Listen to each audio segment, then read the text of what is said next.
Acho que essa é uma parte do mistério, né? Quer dizer, de que nós continuamos tentando compreender, né? Como é que uma sociedade dessa natureza, que a princípio seria uma sociedade que desenvolveu, né, tanto conforto, né, tanta beleza estética, pictórica, escultórica, né, na música, no pensamento, né, uma sociedade filha do iluminismo, né, e como é que, de repente, digamos assim, pelo menos essa é uma sensação, né, que de repente um conflito que parecia uma coisa tão localizada, né, tão pontual, se torna num conflito, não apenas num conflito mundial, como um conflito mundial de proporções absolutamente inéditas, né? Com muita frequência nós olhamos mais para a Segunda Guerra, né, por motivos óbvios, né, quer dizer, tanto por causa da máquina de extermínio nazista, né, os campos de concentração, os campos de extermínio, como também por causa da bomba atômica, né, a produção de uma arma que capaz de produzida pela humanidade, capaz de eliminar a própria humanidade, né, o autoextermínio, né. E de fato isso é muito impactante. A gente sempre olha também para os números da Segunda Guerra, que são números de uma grandeza, né? 60 milhões de mortos e coisas desse tipo. Populações deslocadas, né? São milhões de pessoas deslocadas dos seus lugares, né? Mesmo a volta daqueles que sobreviveram à guerra, a quantidade de pessoas com problemas físicos, amputadas, né? Mães sem filhos, filhos sem mães, né? Maridos sem mulheres e crianças, em suma. Tudo isso, né? Em números extraordinários. E realmente, comparando-se numericamente a Primeira e a Segunda Guerra, você nota perfeitamente que a Segunda Guerra é um momento incomparável, né, com qualquer coisa antes. No entanto, conforme a gente se aproxima desse início do século e da Primeira Guerra, a sensação é de que, de fato, a Primeira Guerra é um momento muito de uma ruptura muito notória em relação ao que se esperava, né, do mundo considerado civilizado até então, né.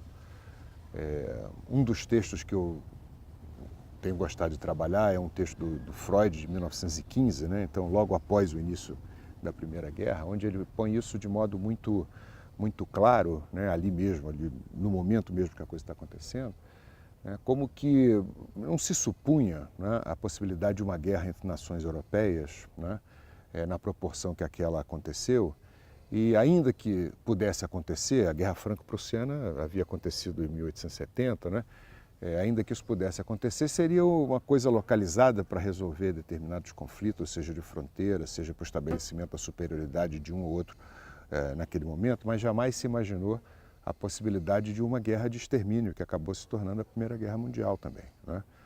Nós prestamos sempre muita atenção apenas no elemento das trincheiras da Primeira Guerra Mundial, né? Dessa matança quase que face a face, né? Da impossibilidade de você resolver um conflito, porque as trincheiras parece que não permitem que nenhuma das duas partes avance, né? Mas também é uma guerra que incluiu fortemente a tecnologia, né? A destruição de civis, né? A diferença de civis e militares, que até então, de algum modo, parecia respeitada, né? Numa guerra dessa natureza, entre estados, né? É alguma coisa que vai desaparecendo, né? A mobilização das sociedades inteiras, as mulheres e as crianças também, em função da guerra. Então, isso tudo é muito assustador, né? Isso nos põe a questão de, afinal de contas, que civilização seria essa que seria incapaz de impedir uma catástrofe dessa natureza, né? E aí nós nos perguntamos, né, quer dizer, como esse mundo de tantos intelectuais brilhantes, de tantos músicos brilhantes, de tantos pintores, artistas, né, que parecia constituir, então, uma nova grande república, né, um território extenso, né, onde você podia viajar por ele e encontrar as obras de arte num lugar, os castelos no outro, né? Isso, a beleza estaria distribuída, né, em vários territórios, que seria quase que um território comum, quase que uma ideia, como nós pensamos, de algum modo, a ideia de Europa, não é? Como que ela foi capaz de um momento para o outro, produzir, né, uma tamanha violência. Óbvio que, do ponto de vista militar, né, essa guerra era uma guerra esperada, né?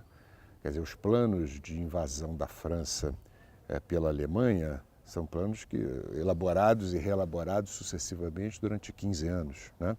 e imagino que a mesma coisa acontecia do outro lado, né? Havia a suposição alemã, um plano de invasão da França durante 40 dias, que seria o período suficiente para dominar o território francês, para que então a Alemanha se sentisse livre, né, para invadir pelo leste a Rússia, né? Quer dizer, isso está planejado desde o início, do finalzinho do século XIX, início do século XX, né? E esses planos, essa é uma das hipóteses que alguns historiadores têm, que são tantos esses planos, é tanta preparação que a guerra se torna quase que inevitável, né? Porque a suposição é que se você não ataca, você acabará sendo atacado, né?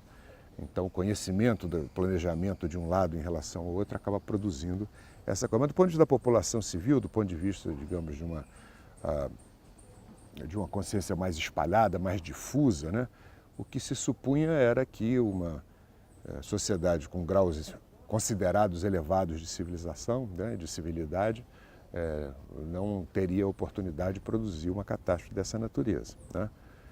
Então, se no mundo grego já era possível, né, um acordo entre cidades gregas que participavam, né, da Liga Anfictiônica para que, por mais que houvesse conflito, algumas regras fossem respeitadas, né? Ninguém podia derrubar os olivários da outra cidade, você não podia contaminar a água, né? Quer dizer, havia regras para manter a vida de algum modo ali. A sensação é de que nesse momento europeu, né, no centro mesmo da Europa, né, daquilo que seria, pela autoimagem da própria Europa, o mundo mais civilizado, né, até então, né, eclode uma guerra em que todas essas regras acabam sendo desrespeitadas, né? A distinção entre civis e militares, as mulheres, as crianças, isso uma população, de uma maneira geral, a partir de um certo momento, né, ela entra na mobilização da guerra e vai ser destruída, né? O número não é pequeno, são 13 milhões de mortos, que é um número incomparavelmente maior do que os 400 mil que você tem notícia, né, da última guerra do século anterior, né? Então é isso, é uma surpresa, vamos pensar sobre isso, né?